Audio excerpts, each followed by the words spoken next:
If you are happy with your own family, then it is a test that you have made a better use of your habit.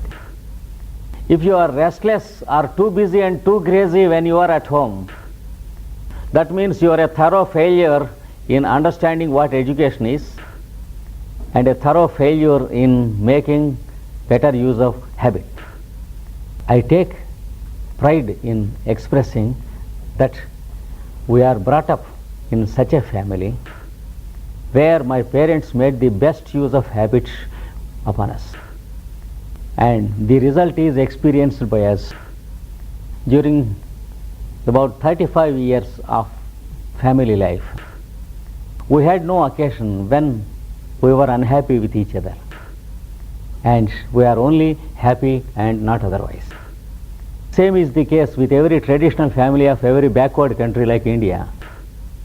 I think let us take advantage of such branches of knowledge from the so-called backward nation and make the best use of habit.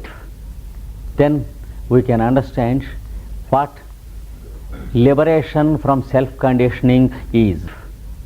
The highest ideal of human living is what the scriptures say, liberation.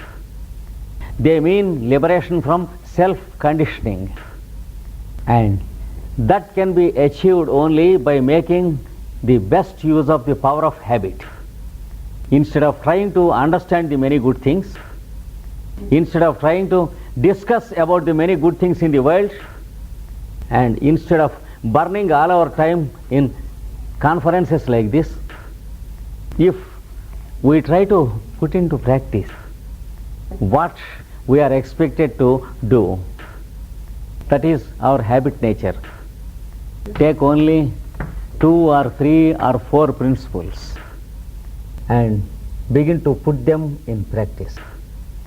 Make it a habit and take advantage of the force of the habit and see what happens. The miracle happens. That is what is called transformation.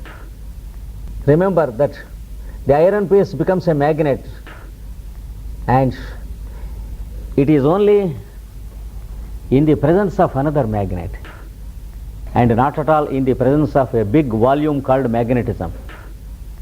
If you place an iron piece on the table and begin to rub it with a book on magnetism, it will be as much iron as it is even after 100 years. That's the result of trying to understand things and knowing philosophy and discussing about. Transformation never takes place by discussing things. By feeble, useless methods like comparing and contrasting, and the international educationalists gathering into seminars and discussing about many dirty things, nothing happens. The world remains as uneducated as it is, though literacy increases. We are trying to deceive the world by calling literacy education. Literacy is only a mechanical process. Education is something different. There may be an illiterate who is highly educated, who knows how to help you, who knows how not to harm you, who knows how to cooperate with you, and who knows how to do something helpful to himself and yourself. And still there are most uneducated brutes among the highly literates who discuss about international political situations and wars and precipitate economic situations that are harmful to the common man and precipitate wars and destruction. So there are literates who are uneducated and illiterates who are highly educated, and we know them in definite terms very much every day. Let us try to distinguish between literacy and education. We can give value to literacy also, but let us give first preference to education than to literacy, so that we may not be idiots. And let us try to use the force of habit to make a magnet out of the iron piece. to effect transformation of the negative I am into the positive I am. This is what I understand by the force of habit, and if there is something to discuss about it, we can have any discussion or free question. Thank you all. Victim of life. Yes, the one effective habit that can be practiced and that can be called the aqua regia of all other habits is to select a piece of work in the day which involves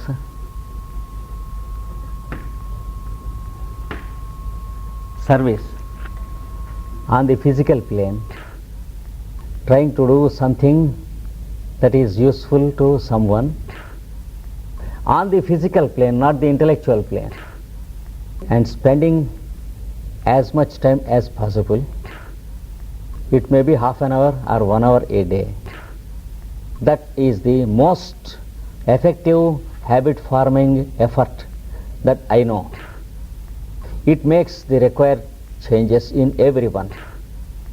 One should submit himself to a piece of work which is useful to others, and the work should belong to the physical plane. That is, our body should be involved in it. That is my experience with the matter, because it minimizes thinking, and then thought is allowed as far as it is needed. Beyond that, thought is controlled by such a process. That is my experience. I think from this point of view, it is more fortunate to live in an unfortunate country like India, because we have much more scope to do such work. That is my experience with India also. Pardon? Poverty consciousness. Poverty Consciousness, yes. Yeah. I think there is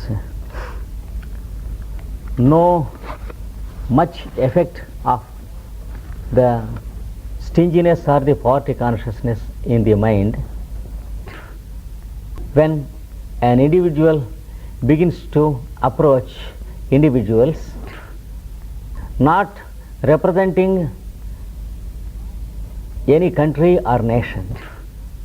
Just if his mind approaches in an individual capacity, ignoring the identity, then that's the only way how to counteract the victim consciousness and the poverty consciousness also. For example, if I have an idea of an Indian or an American or a German, then there is a possibility of something working upon my mind. But if I make it a daily habit to do something useful to someone without having a concept of a poor man or a poor nation, etc., then it becomes easier. That's why in the spiritual practice we are expected to grow the awareness of God consciousness in the person to whom we are helping. That is, we are expected to remember God presence in the so-called poor person or inferior person, so that our complex of inferiority or superiority is wiped off. Otherwise it is very difficult to erase from the mind the consciousness of the helper and the helped. So the best thing is to practice the awareness of God presence in others, especially those who are weaker than ourselves, those who are less intelligent, less healthy and less strong than ourselves. That is how the scriptures prescribe us. little point supplementary to what you questioned. Whenever we help someone, there are two ways of understanding it. One is to try to help others. The other is to help himself. The scriptures teach us that doing a good thing is not for the benefit of others, because it will be automatically done by anyone if we do not do it. Someone does it better is always a truth. But when we happen to do it, we create an opportunity to make our senses and mind better. It has a purificatory value, and it is more for that purpose that we practice helping others. That is what the scriptures also teach us. If I want to practice helping others, I should not do it if I believe that others are being helped by it. I should do it if I sincerely believe that I am helped by it. So, doing good thing is purificatory in its primary value, and the mind and the senses become purer and purer of the complexes we have, because no education is available that can remove the complexes from our mind. And this is the only education we have on earth, that is to try to help others to purify ourselves. And to help others is only an instrumental value, because anyone does the same thing. If we do not do, another person does it better. If we do it, our vehicles are purified. That is what we have to understand about the right practice which can remove the complexes from the mind. And when we make it a habit, then the power of habit can be best utilized.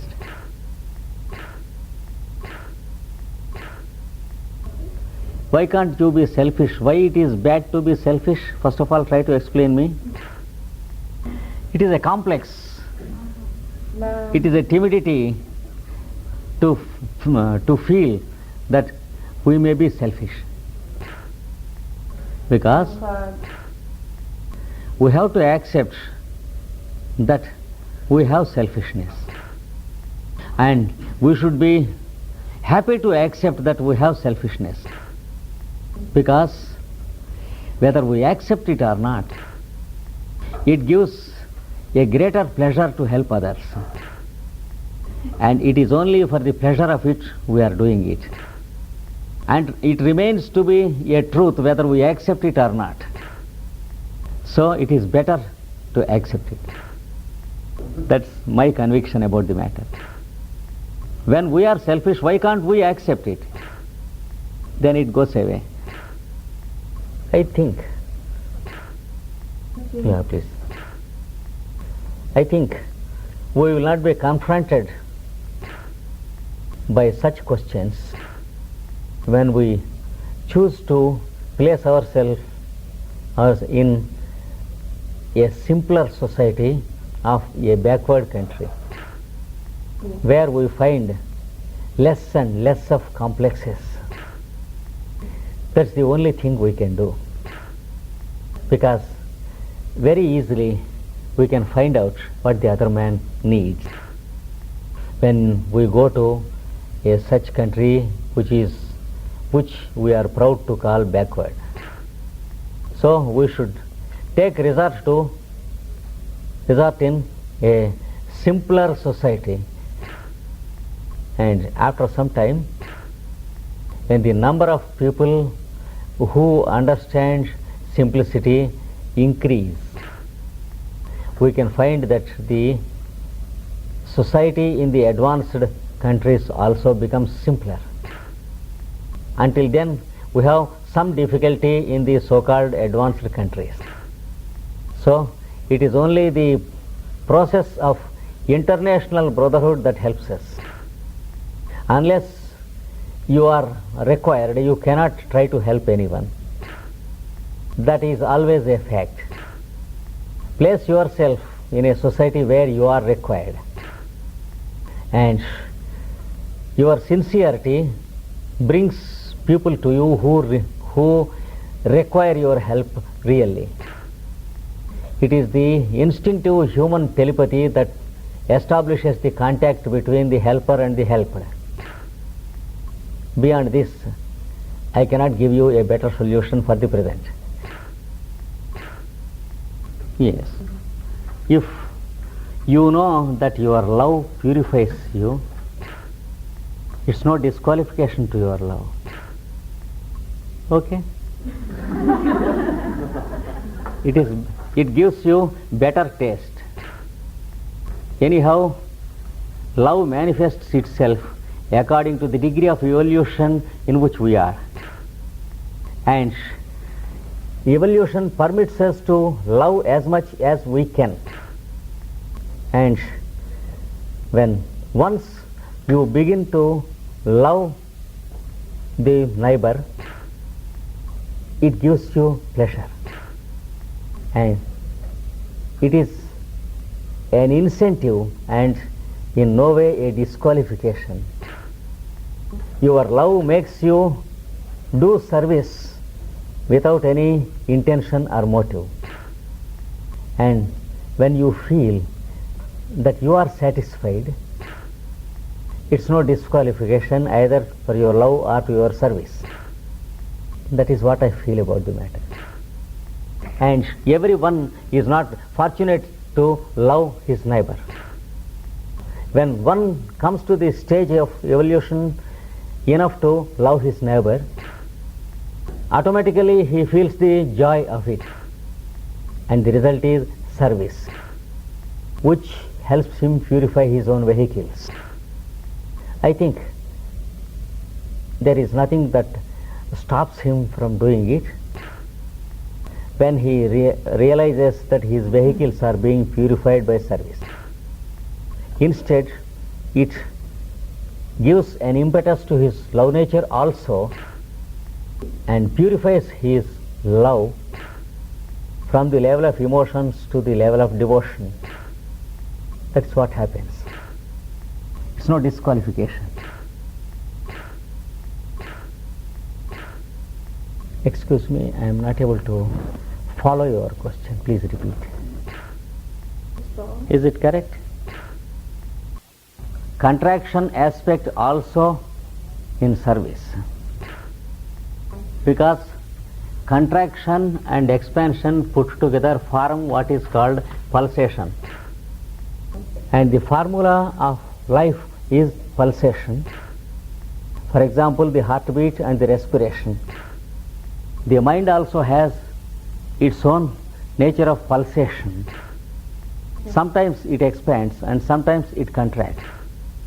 And whenever we feel like helping our own people, it is the contracting aspect of love. And whenever we feel like helping someone who is in need, whom we do not know, it is the expansion aspect of love. And both are natural. That's what I feel after you have presented your question. So there is the contraction and expansion aspects to love also. No one of these two is negative, because help or service is never negative, it is positive. But the expressions of contraction as expressed in nerves and muscles, they are shown only when there is something suffering or negative. Whereas the expressions of expansion in muscles and nerves are shown only naturally when there is some experience of happiness. Even medically speaking, when there is a happy experience, there is an expansion principle working in the tissues and the circulation in general. And whenever there is a negative aspect like fear or sorrow, there is a contraction principle working in the vascular system and the nervous system. Therefore, when I spoke about contraction and expansion in the beginning of the lecture, I spoke only about the facial expressions of a person and not the contraction or expansion applied to service or love. When applied to service, both the contraction aspect and the expansion aspect, they work as positive sides, positive aspects, and both the aspects give happiness to the person who helps, because doing service always makes one feel happy, that's all.